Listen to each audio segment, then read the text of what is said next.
Hi, I'm Brett, and welcome to the latest edition of Random Book Talk. Following a very successful career in advertising, Boyd Anderson is fast becoming one of Australia's best-selling novelists. Amber Road is his fourth historical fiction, set against the backdrop of Singapore in World War II and the collapse of the British Empire. Welcome, Boyd. Thanks, Brett. It's good to be here. You make no allusions about the parallels between Amber Road and Gone with the Wind. In fact, it kind of percolates right through the book. Interestingly, Gone with the Wind was brought to the screen in 1939, just as the Second World War was starting. How did that classic inspire you and the characters in Amber Road? Well, that's actually where the whole thing started. I was riding my bike one day. I had just seen the Gone with the Wind, the film, which I've got to say I think is better than the book.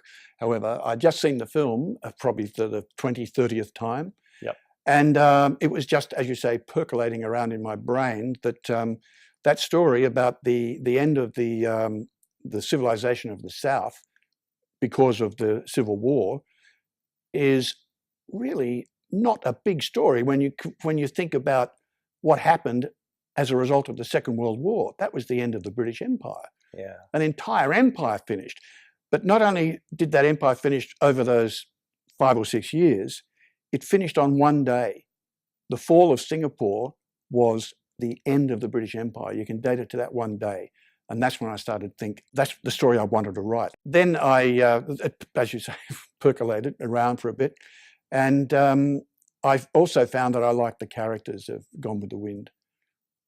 That strangely strong woman and the resourceful, heroic man, and how their relationship brings out what it does in the two of those people against the backdrop of a completely changing world is what excited me. So yeah.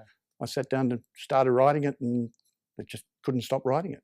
Well, you've written a cracker of a book. You know, I literally couldn't stop turning the pages. And the thing that brought it to life for me was the incredible detail in the history.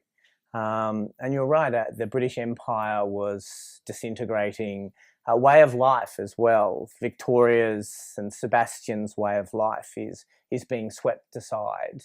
I can't imagine how much effort goes into researching a book like Amber Road. Where do you begin? Well, you begin by loving research. If you don't like research, if you don't like delving into why things happen, you can't do it. Fortunately, I love doing that, and so it's not a task. It's a pleasurable pastime.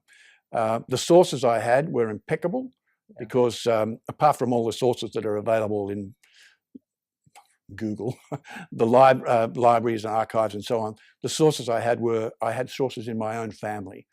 My wife is from that part of the world, and she has relatives who lived through the time. Right. And I was able to interview them and get specific information, and was directed into specific sources which were rather exclusive, and certainly sources that I hadn't seen delved into in fiction before. Because the detail of the history is remarkable, and it feels at times quite personal. I believe, is it Angsana Lodge, which is the Sebastian Boosted, one of the main characters' family home. There's a link with your own family? Or was it inspired by a home in your own family? Amber Road, part of my wife's family actually lived in Amber Road during, right up until the 60s. Not in that particular, not in a house like that. A house like that comes from another branch of the family, but not in Singapore, in Malaysia. They had houses of that type in other parts of the Malay Peninsula. Right. So essentially, putting all those things together, there were houses like that in Amber Road. Amber Road is a real street, by the way. Wow. And there were houses like that in those days. I mean, they still exist. It's a quite different road now. It used to be right on the waterfront. Right. Now it's about a mile from the waterfront. Wow. There's so much landfill in Singapore, so it's got a completely different feel about it. I don't want to give away the ending, but the Angsana Lodge and Amber Road, they're very important in the story. And it's a nice little segue to the main character of the book, Victoria Koo, Mm-hmm. who is in some ways the Scarlett O'Hara of this story. And like Scarlett, she's someone you both admire at times and want to admonish.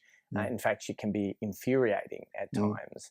I suppose I'm interested in why you set the novel around Victoria and the inspiration, I suppose, for doing that. Well, look, it's not in some ways. That's where I started. Scarlett and Rhett were where I started. Right. Because they are such wonderful characters. Obviously, Victoria is not Scarlett. That's a starting point for her. Yeah. And Joe Spencer is not Rhett. He is a starting point for Rhett.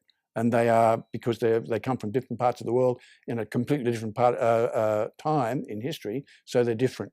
But yes, look, Victoria, essentially what I find is that I really like writing women characters. Women characters who let's face it, women start from a disadvantageous position in life, generally, and certainly in that part of the world and in that time, very disadvantageous.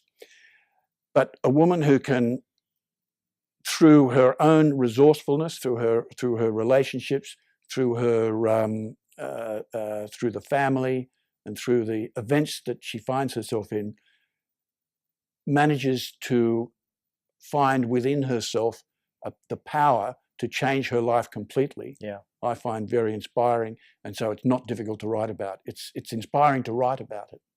She's an inspiring character, and she goes through a lot in this book, but she's right there at the end. And I mean, I guess she and Joe are the two main characters. I love Joe Spencer, by the way. He's a fantastic character. And at the end of the book, it's a big book at over 600 pages. I had that feeling I always have when I finished a book that I love, which is I kind of feel a little bereft, actually, that it's over and I have to say goodbye to them. And I got to thinking, well, I wonder what it's like for the author, the writer. So what is it like when you've literally written that last sentence? And I imagine you've been working on a book for months, years. Yes, well, an author obviously has an advantage over a reader in that the characters never stop. The characters never die. They're always there in your head. So there's always the opportunity, for instance, to write about them again. So they're not over. So there could be an Amber Road, the sequel. Well, theoretically, there could be, yes. Many people have tried to write Gone with the Wind, the sequel, and failed. So you've got to be very careful. However, I'm sure in Margaret Mitchell's head, Scarlett and Rhett never died. Whether they got back together again, who knows? Whether, well, I'm not going to give it away, but no, don't give it away. Victoria and Joe live on, as far as I'm concerned.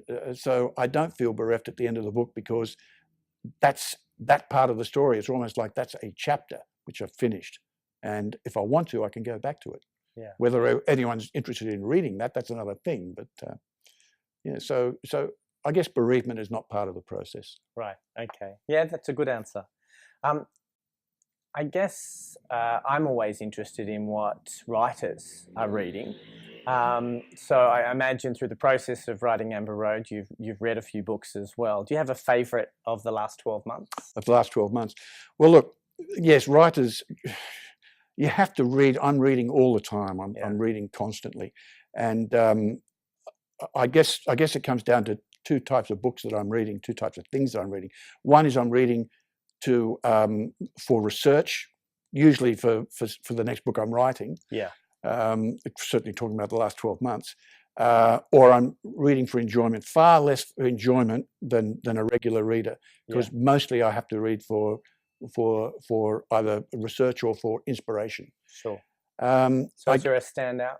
Well, can I divide it into those two things? Sure. Because certainly for research, two books which really stood out for me, because one book is Manhattan 45 by Jan Morris. it captures Manhattan or America at the height of its power, and I find it fascinating to read. That was research. And another one for research is one called China Lessons by John Pomfret, which is also a few years old, but it was about, John Pomfret was the first American university student to go to China to enroll in a Chinese university in the 80s after China opened up. And it's his story about half a dozen of his classmates. And if you want to know about China now, if you read that book, you'll find out why China is like it is now. Wow, it's a fascinating book, Chinese Lessons, John Pomfret. And for fun?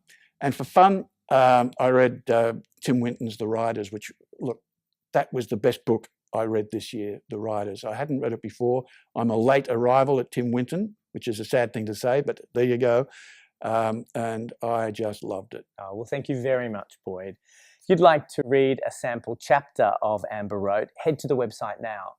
You'll also have the opportunity to sign up to our e-newsletter to learn about more great books and events.